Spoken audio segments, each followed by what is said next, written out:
ദൈവനാമത്തിന് മഹത്വമുണ്ടാകട്ടെ. യെശയ്യാ പ്രവാചകന്റെ പുസ്തകം 55-ാം അധ്യായം 11 മുതൽ 13 വരെയുള്ള വാക്യങ്ങളാണ് നമ്മൾ നോക്കുന്നത്.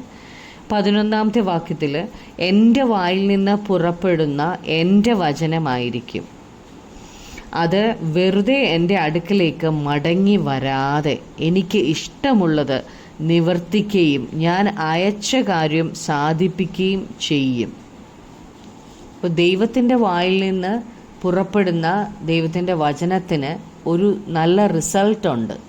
ആ വചനം വെറുതെ തിരിച്ച് വരുത്തില്ല, അത് ക്രിയ ചെയ്യാതെ മടങ്ങി വരുത്തില്ല, അതിന് ഫലമുണ്ട്. ഈ ഫലം ദൈവത്തിന് വേണ്ടിയുള്ളതല്ല, തൻ്റെ സൃഷ്ടിക്കുള്ളതാണ്. ദൈവവചനത്തിന് ശക്തിയുണ്ട്. എബ്രായർ 4:12 പറയുന്നുണ്ട്, ദൈവത്തിൻ്റെ വചനം ഇരുവായ് തലയുള്ള ഏതു വാളിനേക്കാൾ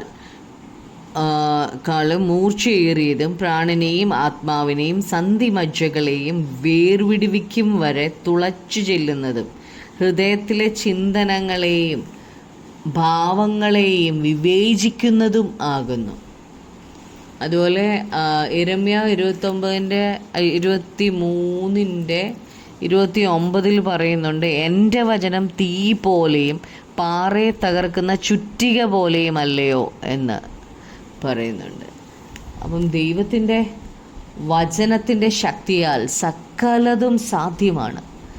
വചനം അയച്ചാണ് ദൈവം സൗഖ്യമാക്കുന്നത്. വചനം അയച്ചാണ് സകലത്തെയും സൃഷ്ടിച്ചത്. വചനത്തിന് നമ്മുടെ സാഹചര്യത്തെ മാറ്റാൻ കഴിയും. ദൈവം ആഗ്രഹിക്കുന്ന കാര്യങ്ങൾ വചനം അയച്ചു പ്രവർത്തിക്കും. ദൈവികമല്ലാത്ത ഒരു കാര്യവും ദൈവം പ്രവർത്തിക്കത്തില്ല. നന്മയും വിശുദ്ധിയും നീതിയും ന്യായവും മാത്രമേ ദൈവം പ്രവർത്തിക്കുകയുള്ളൂ. ദൈവം വിശുദ്ധനായതുകൊണ്ട് താൻ ചെയ്യുന്നത് വിശുദ്ധമായിരിക്കും. നീതിമാനായതുകൊണ്ട് താൻ പ്രവർത്തിക്കുന്നത് നീതിയോടായിരിക്കും. ദൈവത്തിൻ്റെ സ്വഭാവത്തിന് ഒരു മാറ്റവും വരുത്തില്ല. 12-ാം വാക്യത്തിൽ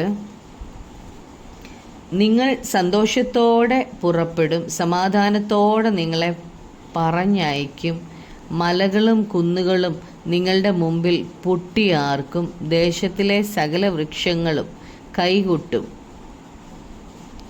ദൈവഹിതം പ്രവർത്തിക്കുന്നവർക്ക് ഉണ്ടായിരിക്കും.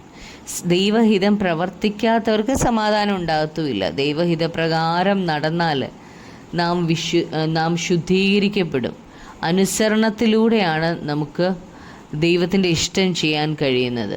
ദൈവരാജ്യത്തിലെ സകല വൃക്ഷങ്ങളും ദൈവരാജ്യത്തിലാണ് മലകളും കുന്നുകളും പൊട്ടിയാർക്കുന്നത്, ദേശത്തിലെ സകല വൃക്ഷങ്ങളും കൈകൊട്ടുന്നതും.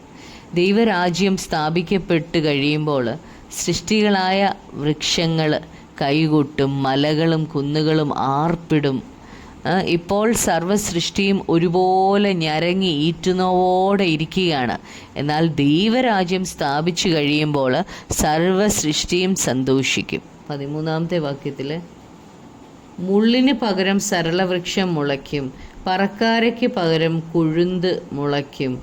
അത് യഹോവയ്ക്ക് ഒരു കീർത്തിയായും ഛേദിക്കപ്പെടാത്ത ശാശ്വതമായൊരു അടയാളമായും ഇരിക്കും. അപ്പോൾ മുള്ളിന് പകരം സരളവൃക്ഷം മുളയ്ക്കും എന്നിവിടെ പറഞ്ഞേക്കുന്നത്. ഏദൻ തോട്ടത്തിൽ മുള്ളുകളും പറക്കാരയും ഒന്നും ഇല്ലായിരുന്നു. വിഷമുള്ള ഒരു ചെടികളും അവിടെ ഇല്ലായിരുന്നു. ആദമിനും ഹവ്വയ്ക്കും എല്ലാ വൃക്ഷങ്ങളിലെയും ഫലങ്ങൾ ഭക്ഷിക്കാമായിരുന്നു. എന്നാൽ നന്മ തിന്മകളെക്കുറിച്ചുള്ള അറിവിൻ്റെ വൃക്ഷഫലം മാത്രമേ ഉള്ളൂ ദൈവം അവർക്ക് വിലക്കിയിരുന്നത്. എന്നാൽ അവർ കഴിക്കരുതെന്ന് പറഞ്ഞ വൃക്ഷഫലം അവർ കഴിച്ചു. പാപത്തിന് ഒരു അനന്തരഫലമുണ്ട്. ഭൂമിക്ക് വലിയ മാറ്റം അത് കാരണം സംഭവിച്ചു. മുള്ളും പറക്കാരയും ഭൂമിയിലുണ്ടായി. എന്നാൽ ദൈവരാജ്യം സ്ഥാപിക്കുമ്പോൾ മുള്ളിന് പകരം സരളവൃക്ഷവും പറക്കാരയ്ക്ക് പകരം കൊഴുന്തും മുളയ്ക്കും. ദൈവരാജ്യം സ്ഥാപിക്കുമ്പോൾ ഏദനിൽ നഷ്ടപ്പെട്ടതെല്ലാം ദൈവം വീണ്ടെടുക്കും. പാപം കാരണം എല്ലാം നഷ്ടപ്പെട്ടിരുന്നു. എന്നാൽ സുവിശേഷം നിമിത്തം സൃഷ്ടിക്ക് വലിയ മാറ്റം വരും, വലിയ സന്തോഷം ഉണ്ടാകും. സുവിശേഷത്തിന് മാത്രമേ ഒരു പാപിയെ നീതീകരിക്കാൻ കഴിയുകയുള്ളൂ. പാപത്തിൽ വീണിരുന്ന ഈ ഭൂമിയെ ദൈവത്തിൻ്റെ മഹത്വം നിറഞ്ഞ രാജ്യമാക്കി മാറ്റാൻ ദൈവത്തിന് കഴിയും. അതുകൊണ്ടാണ് ഇവിടെ പറഞ്ഞേക്കുന്നത് യഹോവയ്ക്കൊരു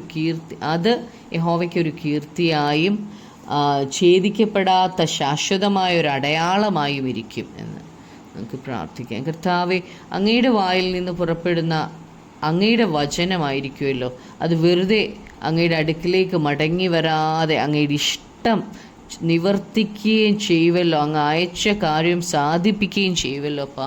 കർത്താവെ, അതിനായി നന്ദി പറയുന്നു. കർത്താവെ, ഞങ്ങളുടെ ഓരോരുത്തരുടെയും ജീവിതം കർത്താവെ അപ്പാ ആ ദൈവരാജ്യത്തിൽ ആയിത്തീരുവാൻ, ഞങ്ങൾ ഓരോരുത്തരും ദൈവരാജ്യത്തിൻ്റെ അംഗങ്ങളായി തീരുവാൻ തക്കവണ്ണം കർത്താവിൻ്റെ വചനം അയച്ച് ഞങ്ങളെ വൃത്തിയാക്കണേ കർത്താവെ, ഞങ്ങളെ ശുദ്ധീകരിക്കണേ.